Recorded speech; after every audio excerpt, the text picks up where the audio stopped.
कि तकनीकी से ज़्यादा उस सोल्जर्स का साहस चाहिए। युद्ध तो यहाँ से लड़े जाते हैं सर। खोखरी से भी गर्दन काट काट करके एक नया था। 28 मई से ऑपरेशन विजय लॉन्च हुआ। वायुसेना ने सफेद सागर शुरू किया। उनमें एक डर पैदा हो गया था। 50 गोला का जब सही हिट होता था ना, पूरी पहाड़ी दहलती थी। हमारे ऊपर कोई पाकिस्तान का जहाज नहीं आया। पूरा कराची बंदरगाह घेर लिया था। मुशर्रफ जी और नवाज शरीफ बोला हमें बचा लो, ये तो पूरा हिंदुस्तान पाकिस्तान को मिटा देंगे।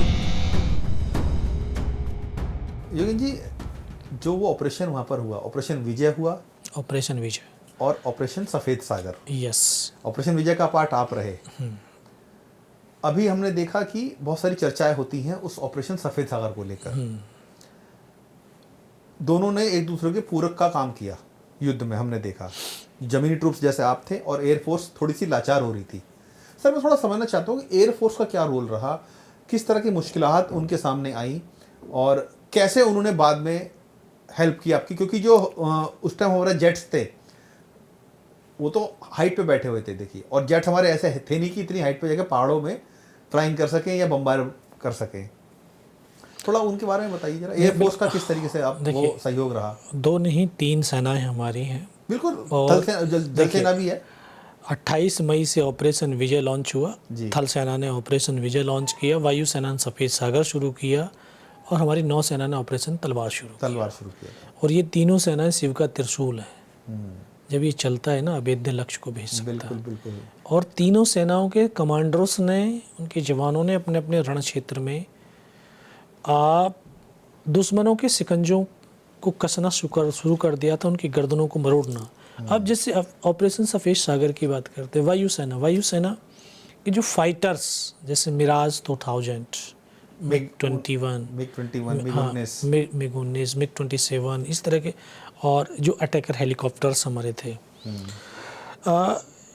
क्योंकि एक तो उनकी तरफ नहीं जाना है, ठीक है, अपनी एलसी से इस तरह भी रहना है। दूसरी चीज, हमारा जो फॉरवर्ड ट्रूप्स है, ग्राउंड फोर्स, वो भी देखना है। तो उनके लिए बड़ी मुश्किलात थी, ठीक है। नीचे आ नहीं सकता है जहाज नीचे आएगा तो सीधा वो हिट करेंगे। तो वहाँ से वो तो ऐसे आएगा, ऊपर से मार करके सीधा भाग जाएगा। लेकिन हाँ, उनमें एक डर पैदा हो गया था।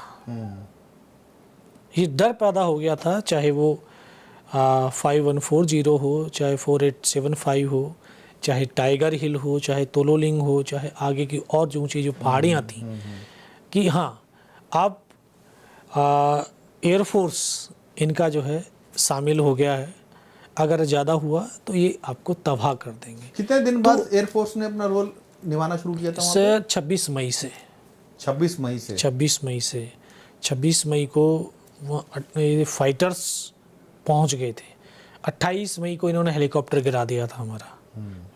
28 मई को ही मिग 21 गिरा था। तभी तो भारत सरकार और सेना को ये पता चला कि यहाँ टेररिस्ट नहीं, रेगुलर आर्मी है। और तभी ऑपरेशन उन्होंने की वहाँ पे, तभी उन्होंने ये किया था, तभी जो है ना वो शुरू हुआ था। तो इतना एयरफोर्स का रोल भी बहुत ज़बरदस्त रोल रहा, क्योंकि जो दुश्मन सर उठा करके फायर कर रहा था वो सर उठा के फायर नहीं कर पाया। लेकिन जितना इफेक्टिव होना चाहिए था उतना इफेक्टिव मुश्किलात बहुत उनके सामने पहाड़ों की वजह से। देखो, एक तो हाइट है सर, ठीक है, और फिर मौसम भी है, फिर दूसरा आप एलसी के उस तरफ नहीं जा सकते, वहीं से ऐसे मारना है, ये मारना है। तो उनके लिए बड़ा डिफिकल्ट था। लेकिन थल सेना के लिए बहुत सपोर्ट हुआ। और ख़ास करके जब मैं टाइगर हिल की बात करूं तो टाइगर हिल पर बहुत बम्बारमेंट इन्होंने किया, जिससे दुश्मन का मनोबल टूटा और हमारी इंडियन आर्मी आसानी से चल पाई। ऐसा भी कहा जाता है कि बहुत दिन लग गए थे एयरफोर्स को वहाँ पर अटैक करने में, क्योंकि कुछ वेदर की वजह से, कुछ हाइट की वजह से, और कुछ प्लेन इनके पास ऐसे थे कि वो उतना उस एरिया में फ्लाइंग इतना नहीं कर सकते थे। बहुत सारी मुश्किलात उनमें आई थी। और जो टारगेट, वो क्योंकि ऊपर से टारगेट मारना वहाँ पे उस टाइम वैसे लेजर गाइडेड बम तो थे नहीं उनके पास, बताते कि बनाए गए खुद की तरफ से, खुद इनोवेशन की, उसमें टाइम ज़्यादा लगा। हाँ, उसमें थोड़ा टाइम ज़्यादा लगा। और क्योंकि अगर यही प्लेन की लड़ाई होती तो 24 घंटे में एयरफोर्स पूरा युद्ध का रुख ही बदल देती। बिल्कुल। ठीक है, लेकिन ये अलग तरह की लड़ाई थी। यहाँ पर जितना एयरफोर्स से ज़्यादा जो हमारी आर्टिलरी ने इसका जो है बोफोर्स ने ज़्यादा, बोफोर्स तोप जिसका बोफोर्स का तोप आने का वाला जो- था अभी। हाँ, बोफोर्स ने ज़्यादा इसका दमखम दिखाया। 50 गोला का जब सही हिट होता था ना, पूरी पहाड़ी दहलती थी। तो उसमें और ज़्यादा डर पैदा हुआ पाकिस्तान के जो सैनिक थे वहाँ पर। तो ये, लेकिन फिर भी उन एयर वॉरियर्स की वजह से जो ना बिल्कुल हमारे ऊपर कोई पाकिस्तान का जहाज नहीं आया।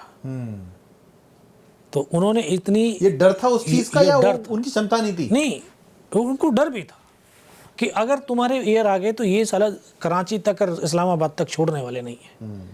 ठीक है, जबकि उनके F-16 थे उनके पास। हाँ, तो बेशक थे। अभी उनका F-16 हमारे अभिनंदन ने तोड़ नहीं दिया। हाँ, मिराज से ही गिराया वो हाँ, भी। मिराज से गिराया है।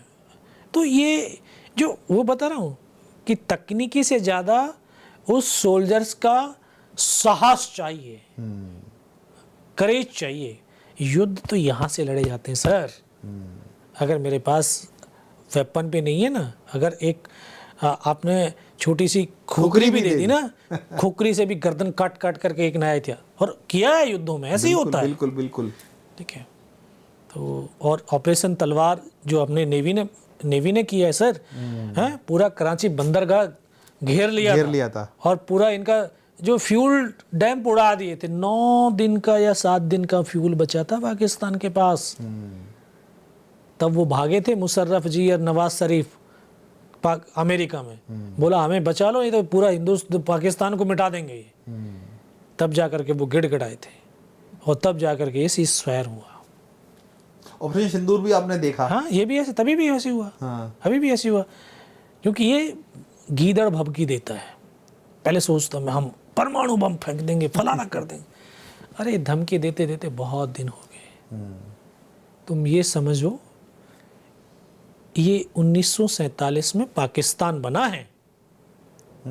हिंदुस्तान तो सदियों का है। ठीक है, हमारे सभ्यता पास है, सभ्यता है, संस्कृति है, हजारों साल पुरानी सभ्यता, हजारों वर्षों से पुरानी सभ्यता हमारी रही है। हमारे पास एक्सपीरियंस है, मैच्योरिटी है हमारे पास।